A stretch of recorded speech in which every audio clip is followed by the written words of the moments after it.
Did a cow really cause the Great Chicago Fire of 1871? If you love unraveling history's greatest mysteries, make sure to subscribe for more fascinating stories. Around 9 p.m. on Sunday, October 8, 1871, a fire started in a barn in the alley behind 137 DeKoven Street in Chicago. 2 days later, the blaze died out, after burning nearly 3.3 square miles of the city. The Great Chicago Fire killed 300 people, left about 100,000 residents without homes, and destroyed $200 million in property.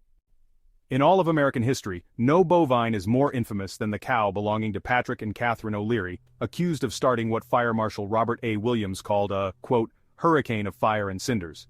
Even as the fire cut a swath through the city, neighbors and newspaper reporters quickly placed the blame on the O'Learys and their cow.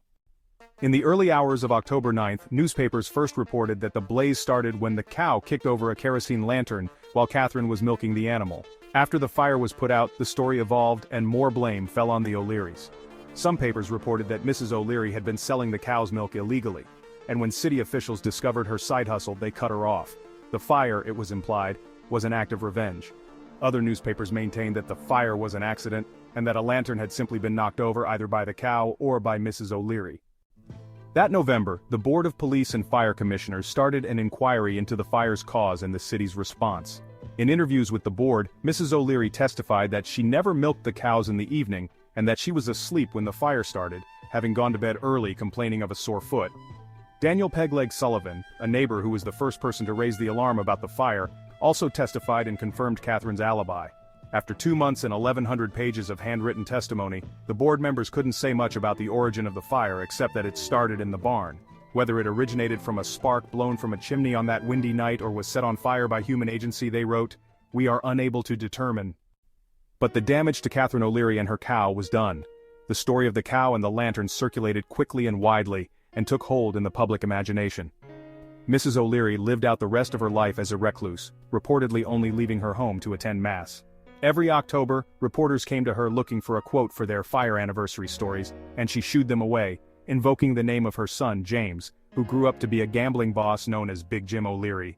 "I know bad people," she'd say as she showed the men the door. She died in 1895. Her obituary and death certificate listed the cause as acute pneumonia, but neighbors and friends said the real cause was a broken heart from the unfounded blame she received. Then, a century after her death, Catherine O'Leary and her cow were cleared of any wrongdoing, and another suspect was discovered. A map of the Great Chicago Fire offers clues. Richard Bales, an assistant regional counsel with the Chicago Title Insurance Company, became interested in the Great Chicago Fire when he wrote a paper about it for a college course. His company maintains the only set of land records that survived the Great Fire of 1871, and he used them to dig further into the legend of the O'Leary's cow and the origin of the fire. In 1997, he published an article and later a book on his research. Bales discovered that the fire probably wasn't intentionally set. The O'Leary's barn was full of animals, some of which belonged to neighbors and some that were used for Catherine's milk business. There were 5 cows, a calf, and a horse.